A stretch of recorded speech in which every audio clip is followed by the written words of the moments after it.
Buenas tardes y bienvenidos a Andalucía Televisión.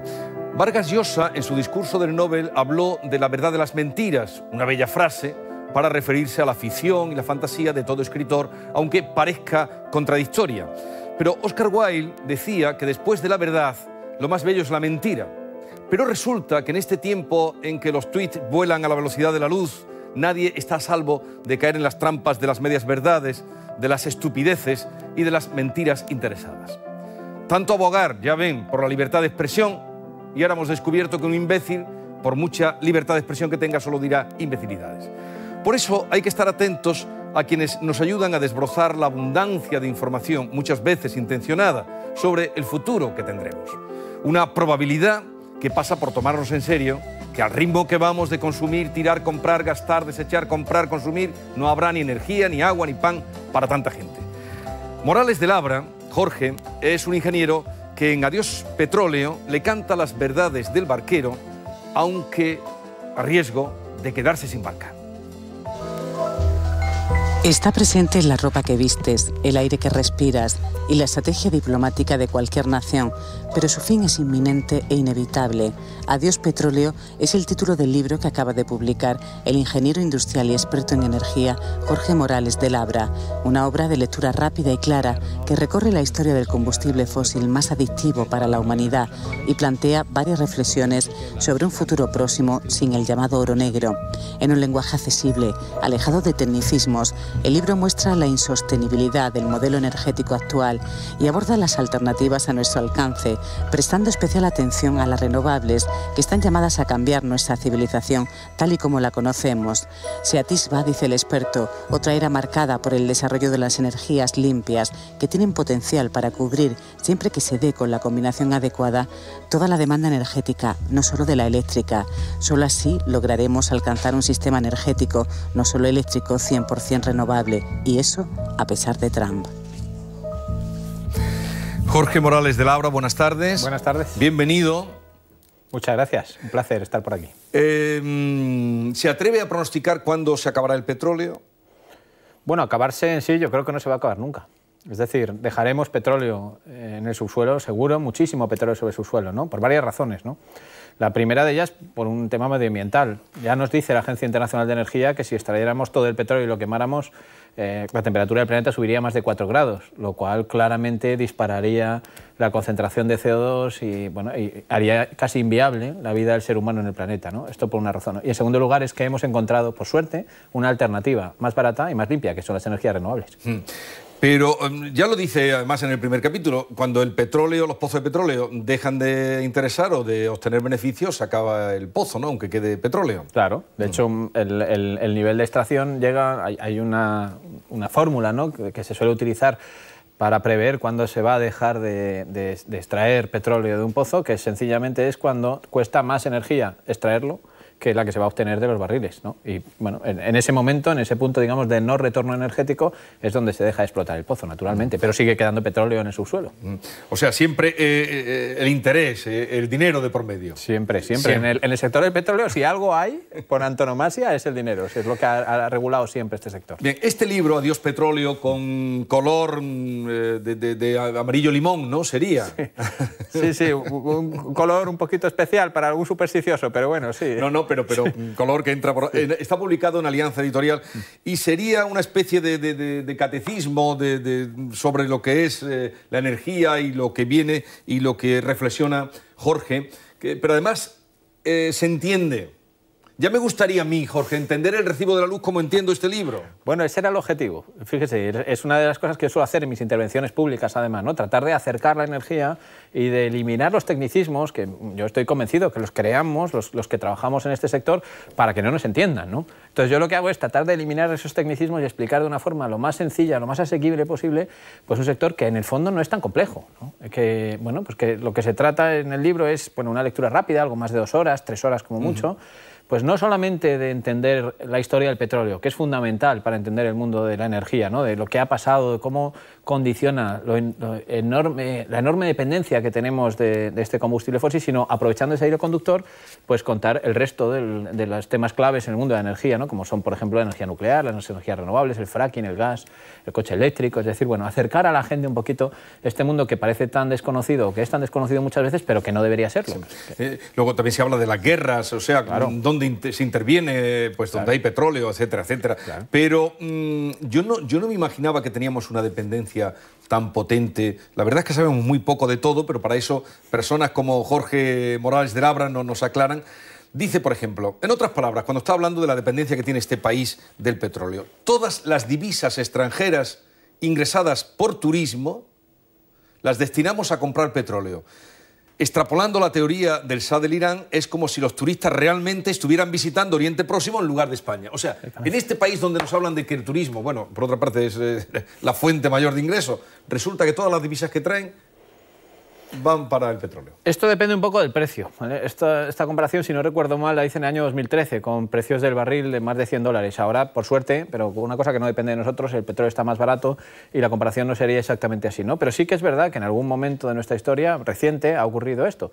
Y es bastante paradójico, ¿no? Porque en lugar de crear riqueza nacional, lo que hemos hecho en el fondo es exportar riqueza a un país, a un tercer país, porque claro, es muy llamativo.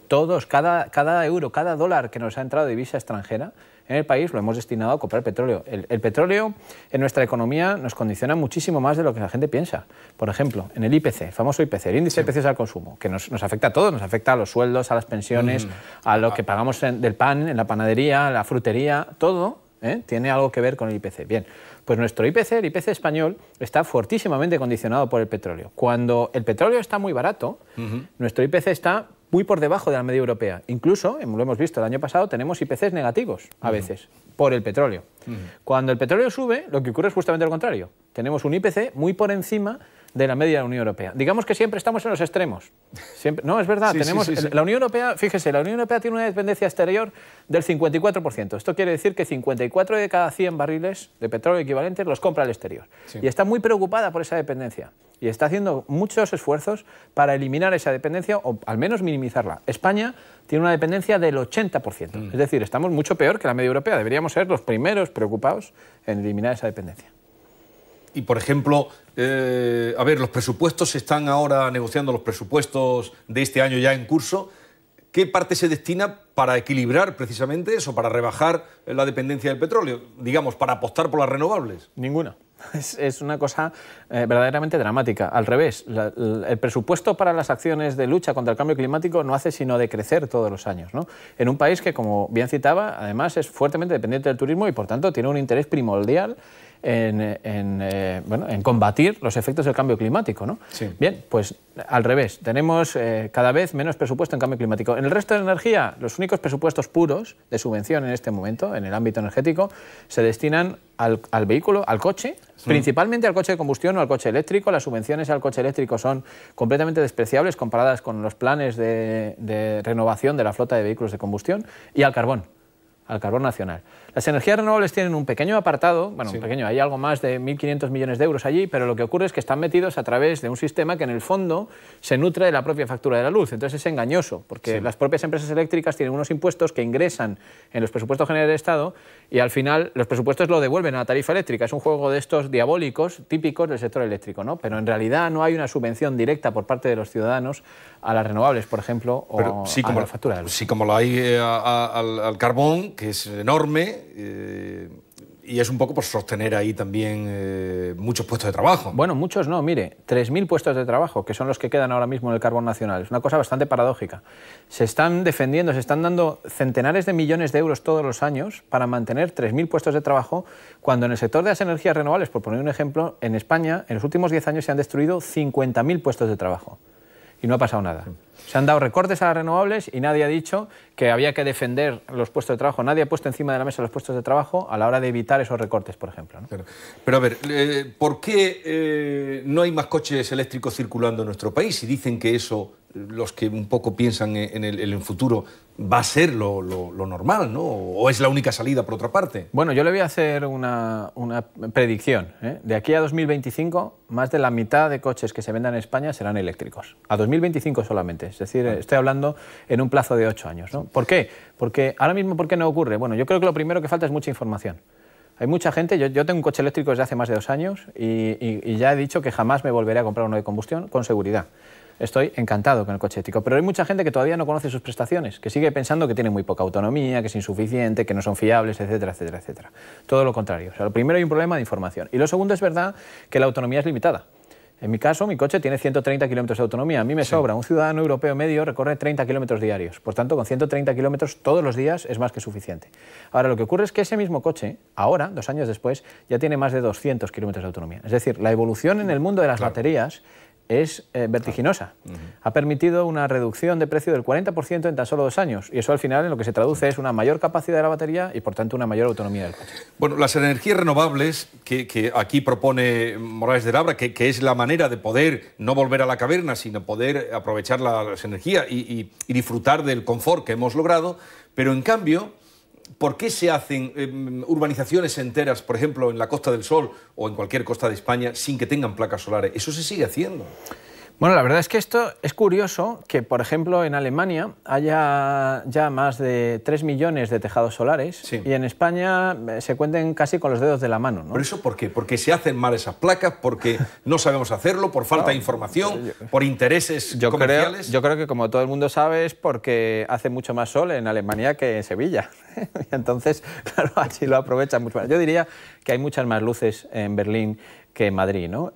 Claro, ¿qué es lo que ha pasado aquí? Lo que ha pasado es que nosotros empezamos desarrollando el sector de las energías renovables, fuimos punteros por una vez en un sector tecnológicamente muy relevante en el mundo, ¿no? No estábamos hablando de puestos de trabajo de bajo nivel, todo lo contrario, ¿no? Y éramos punteros en esto, ¿no? Pero quizá lo que ocurrió fue que nos pasamos en algunos momentos. Nos pasamos a la hora de instalar energía, por ejemplo, energía solar. En España se instaló fundamentalmente en 2007-2008, cuando el precio de la energía solar era del orden de 10 veces el precio actual. Es decir, si en vez de gastarnos en su momento más de 20.000 millones de euros para esa misma energía solar lo hubiéramos puesto hoy, nos habríamos gastado menos de 2.000 millones de euros. ¿Vale? Esto es muy importante. ¿De 20.000? De 20.000 a menos de 2.000. Ojo, a la cifra que estoy dando. Entonces, claro, esto es verdad, esto es realidad. La cuestión es, por un error de planificación, que además en el sector energético no atañe exclusivamente a renovables. En el sector eléctrico hay barbaridades. Podríamos estar aquí hablando durante 10 programas sobre los problemas que ha habido de planificación en las nucleares, en el gas, en el carbón, en el fuel, en todas las centrales. Pero bueno, centrándonos también, y para ser objetivos de lo que ha pasado en la tecnología solar en particular. Bueno, nos pasamos, hicimos demasiada potencia solar en el año 2007-2008 cuando era muy cara. Totalmente de acuerdo. ¿Cuál es el problema? ¿Cómo se ha resuelto eso? Primero, se ha resuelto dando un hachazo a las renovables después. Un tema que ha llevado a España a ser hoy líder mundial, atención, no en tecnología, líder mundial en arbitrajes internacionales. Esto quiere decir en demandas de inversores extranjeros ante el Banco Mundial. Sí. Muchas veces hablamos de Argentina, de Venezuela, de Colombia, que han expropiado empresas energéticas nuestras y nos quejamos de cómo han tratado a nuestras empresas allí. Bueno, el líder con gran diferencia es España en número de pleitos allí. ¿Por qué? Porque lo que hizo fue, cuando se dio cuenta que se había pasado de frenada, empezó a recortar retroactivamente, a decir Digo donde había dicho Diego. A no cumplir los compromisos. Eso es lo que ha hecho España y eso ha dinamitado la confianza de todo tipo de inversores y ha arruinado a más de 60.000 familias en España. Ojo también, no solamente a inversores internacionales. Esto por un lado. O sea, primero, cometemos un error de pasarnos. Segundo, lo arreglamos fatal. Y tercero, como eso tiene mala fama, paramos totalmente el desarrollo de renovables. ¿Qué es lo que ha pasado? Permítame un símil. Le hemos pagado el niño la carrera hasta 5.º curso. Y en el último curso lo hemos mandado a Alemania. Exactamente. Esto es lo que hemos hecho. Nuestras empresas, nuestros ingenieros, nuestros expertos en tecnología están hoy en día construyendo plantas solares en Abu Dhabi, en Australia, en Chile, en México, en Estados Unidos, en Ghana. Están repartidos por todo el mundo. Pero en España llevamos más de 5 años prácticamente parados, prácticamente sin instalar ni un solo panel solar. Pero para colmo, luego en Andalucía, que usted bien conoce porque la frecuenta y le gusta y tiene amigos, viene la caída o la situación de Abengoa y ya requiescan empache a todo lo que se acerque a a este tipo de energía. Claro, si es que esa es la cuestión. Hay un error de gestión en un momento determinado y entonces aquí lo que se establece es un prejuicio contra una tecnología. Esto es exactamente lo que está pasando ahora, ¿eh? O sea, en España, a día de hoy, por ejemplo, todo el tema este del impuesto al sol y demás, o sea, la imposibilidad que un ciudadano ahora mismo se pueda poner un panel solar en su casa, que es de lo que estamos hablando, para abaratar su factura, sin pedir ninguna subvención. Que es que yo, muchas veces, al final voy a hacer publicidad de una marca, pero es que IKEA, por tener una referencia, IKEA en el Reino Unido vende paneles solares en sus centros comerciales y en Suiza también. ¿Por qué no los venden en España? Ya les respondo yo, no los venden en España porque, uno, comprarse un panel solar en España y ponerse en el tejado es un problema. No, o sea, no, por supuesto que habrá que tener el recibo de la luz, pero tiene que pasar un calvario de trámites administrativos ahora que estamos en Semana Santa, ¿verdad? Tenemos un viacrucis de trámites administrativos para poder instalar un panel solar. Entonces, claro, lógicamente los señores empresarios de IKEA han decidido que no van a meter a sus clientes en ese berenjenal. Esto es lo que está pasando en España. No porque no sea rentable, al revés. Si tenemos esto que decía antes de forma irónica, un 50% más de horas de sol que Alemania, un 70% más de horas de sol que Reino Unido. ¿Por qué los señores en Reino Unido se están poniendo placas solares para ahorrar en el recibo y en España no? Es una barbaridad. Pero eso, es que esto es una pura contradicción. O falta información, seguridad. Yo el otro día hago una confesión en la comunidad de vecinos. Vino un señor que venía de una vida, vivir en el campo y un poco ya jubilado, y propuso que en la gran terraza que hay en el edificio, de muchos, tal vez alguno me esté viendo, propuso que por qué no se ponían placas solares. Bueno, nadie lo siguió, pero entonces me pareció, él dijo, pero bueno, esto es volver al carro. Pero hay una mentalización o un miedo, un recelo en nuestro país inexplicable. Sí, a ver, yo creo que lo que hay básicamente es desconocimiento. Y en esto también entonces me oculpa, ¿no? Muchas veces los que hablamos en los medios de comunicación... No, pero no será por usted que criticamos, haciendo campaña, predicando... No, pero ojo, sí, pero yo predico las bondades de las energías renovables sin duda, pero también denuncio que en España es muy difícil poner un panel solar. Y esto a mucha gente le echa para atrás. Cuando escucha mi discurso o me ve, dice, hombre, es que no se pueden poner paneles. No, técnicamente es posible. Además, económicamente abaratan el recibo de la luz. El problema es que es enormemente gravoso desde el punto de vista de los trámites administrativos. De los trámites administrativos, el mareo... Pero a veces confundimos a la gente. Es decir, ¿es legal ponerse, en este caso, en una comunidad de propietarios? Sí, es legal. ¿Se puede hacer? Sí. Problemas que tenemos, por ejemplo, en el caso de la comunidad de propietarios. Pues hay un problema que a mí me parece muy grave, que es que, según la ley, no se puede compartir esa energía. Es decir, si uno pone un panel solar en la cubierta del edificio, que es compartido, puede satisfacer los consumos comunes, el ascensor, en caso de que haya una vivienda, un portero, la vivienda del portero, la luz exterior, algo así sí puede satisfacer. Pero lo que no puede hacer es alimentar de ahí el contador del primero B o del tercero A. Eso no lo puede hacer. Esto es absurdo. Esto es una cosa que solamente ocurre en España. En el resto del mundo, lo normal se llama autoconsumo compartido y está prohibido. Es decir, es verdad que hay limitaciones a la hora de explotar la energía solar, pero, ojo, eso no impide que se puedan hacer algunas instalaciones como se están haciendo en España, ¿no? Las nucleares. ¿Qué piensa de las nucleares? Bueno, lo que pienso es que es la conversación clave de café, ¿verdad? Me lo he encontrado muchas veces con no expertos, ¿no? Pero que nosotros queremos escuchar a un experto que ha investigado. Pero verdad que a cualquiera, a mucha gente, ¿no? Por la calle, enseguida te dice, hombre, es que lo que tenía que hacer España es apostar por la nuclear porque es la tecnología más barata, ¿no? Error. Primero, es la tecnología más cara en este momento. La única central que se ha subastado últimamente, que nuclear, ha sido en el Reino Unido. En el Reino Unido, un país liberal por antonomasia, le han tenido que garantizar un precio, ojo, subrayo, garantizar un precio durante 30 años, y ese precio, de más de 100 euros el megavatio hora, es más del doble de lo que cobra hoy la energía solar. Eso es una central nueva. En España, lo que ocurre es que las centrales nucleares son rentables, no baratas. ¿Por qué son rentables? Primero, porque las hemos subvencionado durante más de 40 años. Las hemos pagado a través de nuestro recibo de la luz. El ministro Eguigaray decía y reconocía públicamente que gran parte de las subidas de la luz de los años 80 se destinaron a rescatar la faraónica construcción de centrales nucleares en las que se habían metido las empresas eléctricas en los años 70 y 80. Esto por un lado.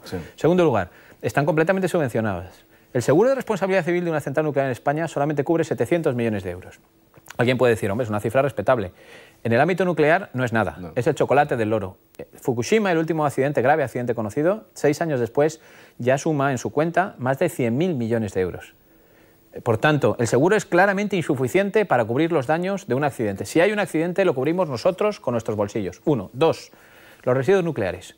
Las centrales nucleares pagan una cuota a una sociedad pública que se llama Enresa, que desde hace más de 2 años sabemos por el Tribunal de Cuentas que tiene un agujero de más de 1.000 millones de euros. Es decir, que no va a poder atender sus costes de gestión de residuos. Y atención, Enresa solamente hace cálculos hasta el año 2080.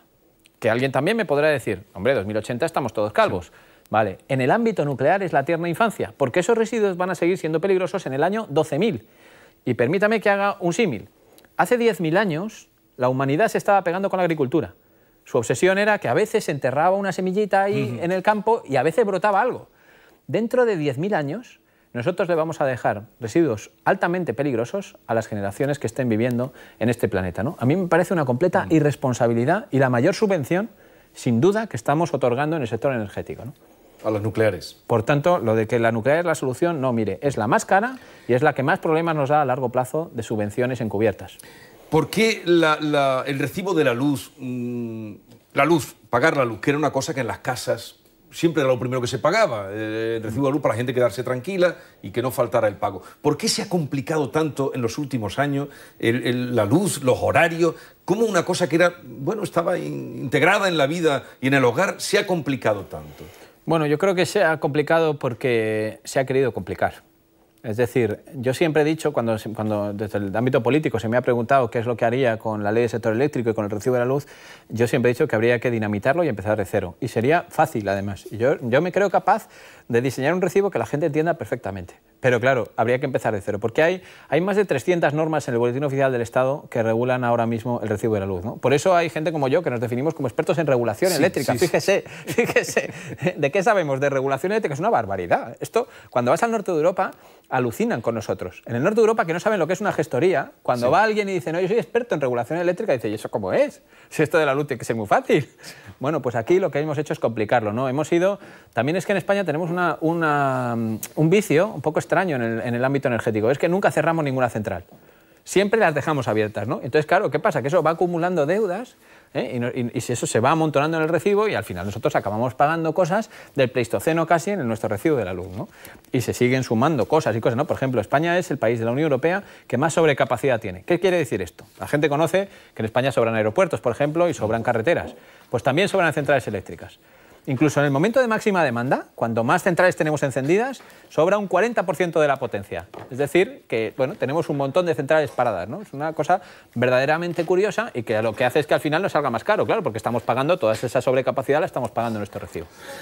Bueno, aquí dejamos un apunte solamente de lo que contiene Adiós Petróleo, historia de una civilización que sobrevivió a la dependencia del oro negro, de la que tanto depende este país, como hemos dado algunos datos y aquí encontrarán mucho más. Utilícenlo, léanlo, porque está muy claro además, no teman porque se entiende todo perfectamente. Charo Gutiérrez, buenas tardes. Muy buenas tardes. Jorge Morales de Lara. Entusiasmados con lo que nos está diciendo y desde luego muy interesante. Bueno, pues vamos a conocerle un poquito más, Jorge, y vamos con unas preguntitas cortas con respuesta corta también. Venga, ¿preparado? adelante. Venga. ¿Usted espera más de la ciencia o de la política? De la ciencia, siempre de la ciencia. ¿Y a quién teme más? ¿A los políticos o a los científicos? Sin lugar a dudas, a los políticos. ¿El agua de la ducha la calienta con gas, electricidad o placas solares? En mi caso, con gas en este momento. ¿La palabra más hermosa del diccionario? Esperanza. ¿Y la más peligrosa? Miedo. ¿Qué es lo más valioso que le pueden robar de su casa? Yo creo que me pueden robar todo, no tendría ningún problema. No, de hecho, tengo un seguro, me da igual. Pueden robar casi cualquier cosa, no tengo gran apego a las cosas materiales. ¿Dónde hay que tocar al ser humano para que espabile? Al ser humano y en particular el español, en el bolsillo. No está mal. ¿Y ha aprendido más de su relación con el ser humano o su relación con los libros? Siempre al ser humano. El ser humano siempre sorprende. Gracias a Dios siempre sorprende. Jorge, ¿a qué hemos venido al mundo? A cambiarlo. ¿Vencerá el hombre o el paisaje? Siempre el paisaje. Nosotros al final acabaremos seguramente destruyendo nuestro planeta y el paisaje quedará allí y perdurará mucho más que lo que vivamos nosotros. Bueno, un poeta también me respondió así, ¿eh? Que le pregunté. Bueno, o sea, un científico todo y un poeta. Honor, todo un honor. Caballero Bonar. Siempre he sido un científico un poco raro, lo tengo que advertir. Jorge, usted que ha escrito este libro que habla un poco sobre la tragedia del medio ambiente, más o menos, tiene como libro favorito una tragedia. En este caso, bueno, es una tragedia escrita en verso, en prosa, Bodas de sangre. Así es. Cuéntenos, ¿por qué este libro en concreto? Bueno, siempre me fascinó Lorca, ¿no? Ahora cuando decía esto que soy un científico un poco especial, yo no estudié ciencias puras. A pesar de luego acabar estudiando ingeniería. Estudié siempre mixtas, ¿no? Y siempre he tenido un cierto apego a la literatura y en particular a Lorca, ¿no? Me ha fascinado siempre la pasión con la que contaba sus historias, ¿no? Y bueno, la historia de Bodas de Sangre, pues bueno, es prácticamente, me la sé de memoria, ¿no? Es un libro clásico. ¿Cuándo lo leyó? ¿Lo recuerda? Pues mire, yo recuerdo haber martirizado a mis compañeros de clase leyéndolo en clase, en voz alta. En lo que entonces era tercero de BUP. Claro, ahora cuando hablas de BUP ya se notan las caras, ¿no? Pero debió ser como con 16 o 17 años aproximadamente. No solo lo había leído, sino que ya lo hice leer en la clase de literatura por aquel entonces. Aquí hay dos bandos, se dice ahí. Aquí hay dos bandos, dice la madre. Bueno, hablando de tragedia, la que lía el doctor Aníbal Lecter en El silencio de los corderos.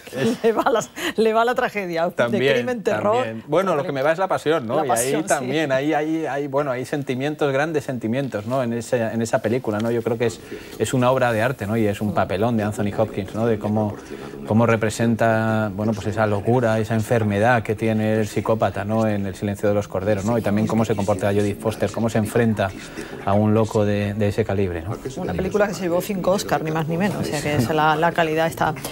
Bueno, y en música, rock, hard rock, rock gótico, todo eso, en Héroes del Silencio, en un álbum que le gusta a usted especialmente, Senderos de Traición, ¿no? Así es. También un álbum mítico, ¿no? Que me recuerda mucho a mi adolescencia, ¿no? Y bueno, tuve algún que otro problema, porque en el último concierto Héroes del Silencio, fíjese,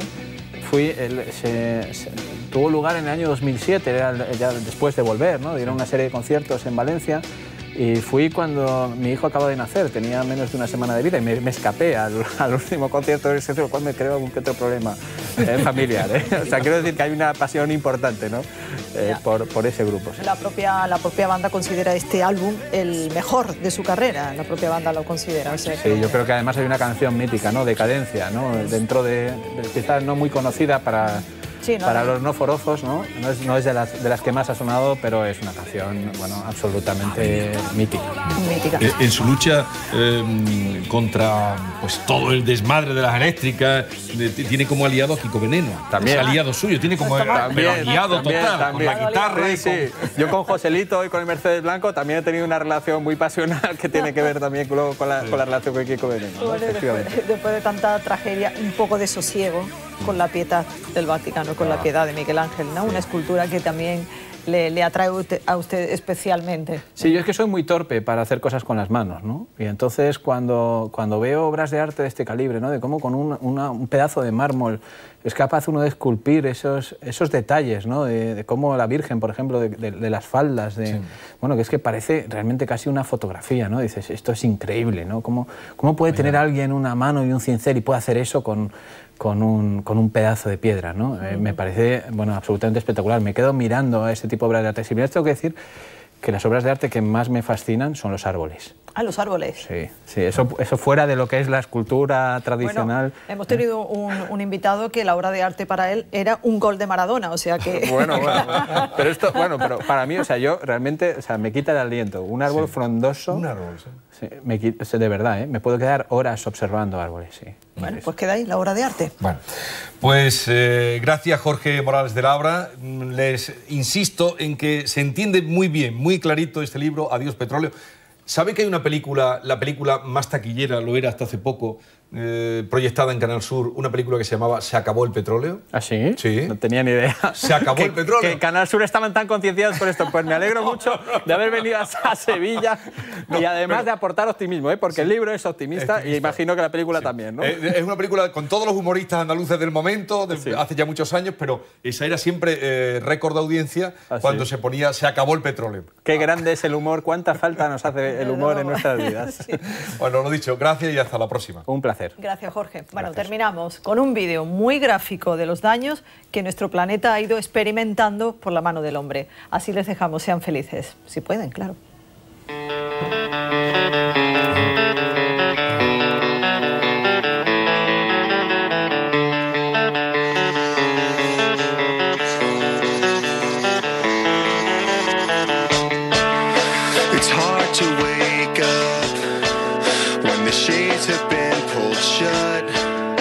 This house is haunted, it's so pathetic, it makes no sense at all. I'm right within